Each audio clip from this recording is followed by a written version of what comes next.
Hey everybody, it's Jason with Parallel Reality coming back with you today with an article from the New York Post dated January 21st. And I just thought this was kind of poetic justice in a way. It says Democratic Socialists face seven-figure crisis amid Palestinian support that may force dreaded layoffs of staff. Oh no, again, it's the Jeremy Clarkson meme. Like, oh no, anyway.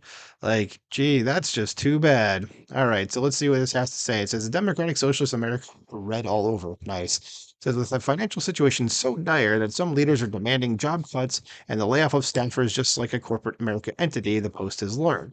The DSA, which has led protests against Israel over the Jewish state's retaliatory response to Hamas's October 7th terror attacks, is deep in a seven-figure hole. Oh, okay. And desperately in need of a way to scratch the red ink, members acknowledge. Let it go bankrupt. They're socialists. Who cares? Says we will cut $500,000 from staff-related expenses. We will first ask for volunteers from both director level and bargaining unit staff to have their position cut and receive severance. How are you gonna do severance if you don't have any money or you're in the red? Like, what the hell are you gonna I don't know how that works, but that just seems kind of counterproductive to me. That says it was according to a proposal advanced by members of DSA's National Political Committee affiliated with its Marxist Bread and Roses caucus. I don't even want to know what that is because that just sounds stupid. It says, if necessary, we will then explore initiating layoffs according to the DSA union's contract, the DSA officer said.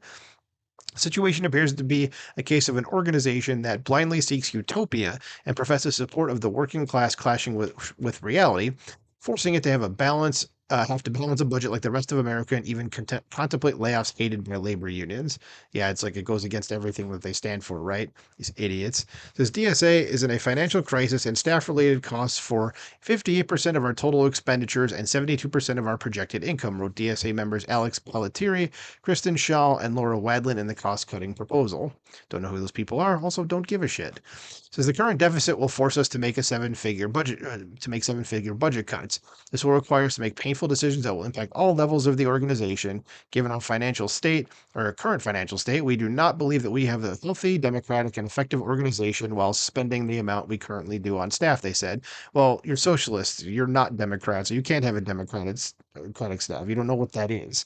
Okay, you morons. As if necessary, we will then explore initiating layoffs according to the DSA union's contract. And of course, it's unionized because socialists. Says, be it resolved, the Personnel Committee will be responsible for determining the quality and type of positions to be eligible for buyout or layoff, and they will assist with logistics and a staff transition plan, the group said. Progressive Jewish activists are blaming DSA leaders who blindly backed Palestinian groups, at least partly, for the fiscal crisis, saying they have damaged the group's credibility and lost support by backing the Hamas terrorists. Yeah, I mean, basically anybody's lost credibility by supporting a terrorist group, regardless of who the terrorist group is and who they're attacking. You support a terrorist group, and I mean, these guys are, kind of a major political entity.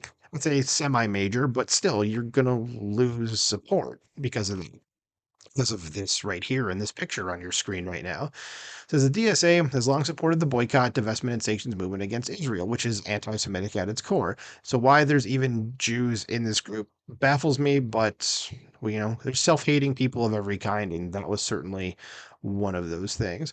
It says DSA long ago fell into the trap of becoming so radical in the name of justice that they abandoned the mission of the progressive movement, said Amanda Berman, founder and executive director of Zionists, a group representing liberal Jews who support Israel. Okay, so some good guys. They may be liberals, but doesn't seem like they're too far out there. It says she said in an internal DSA feud in 2022 over whether it should withdraw support for Representative Jamal Bowman, who everybody should because he's again a dumbass, who represents Westchester and the Bronx, for visiting Israel, left members already admitting they were bleeding activists and financial resources. This is after Hamas's brutal invasion of Israel on October 7th. DSA doubled down on their strategy of going deep and long on anti Semitism, thinking it might get them out of the hole, Berman said. Instead, this depraved idea dug them even deeper. I like that. Yeah, let's go full ist or phobe against a group of people. That'll get us in the right. And whoops. It says true progressives, whether in the grassroots or in the political leadership, will continue rejecting this extremist group and its hateful ideas in the name of true justice and equity, including for Jewish Americans, Berman said. Good. But the DSA officers recommending the job cuts that the left wing group should be buoyed by the energy surrounding its anti Israel protests and seem puzzled by their bottom line is shrinking. People don't like assholes. That simple. I don't need to go any further than that. And especially people largely are not anti-Semitic, and people largely in the United States, like overwhelmingly support Israel. So, gee, I wonder why you're losing support. But how did this decline in revenue, membership, and overall excitement happen in the first place?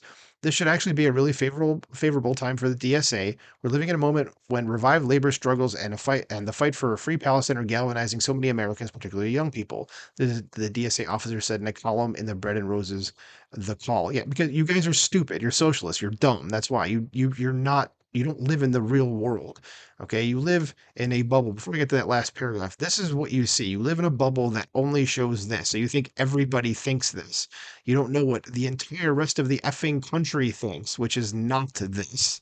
Okay. Because Biden's disastrous policy of fueling Israel's genocide in Gaza, which is not a thing that's happening, and you guys are idiots because you're repeating lies, has created the kind of space for an independent alternative from the Democratic Party that has not existed since Vermont Senator and former presidential candidate Bernie Sanders, who is also a monumental moron.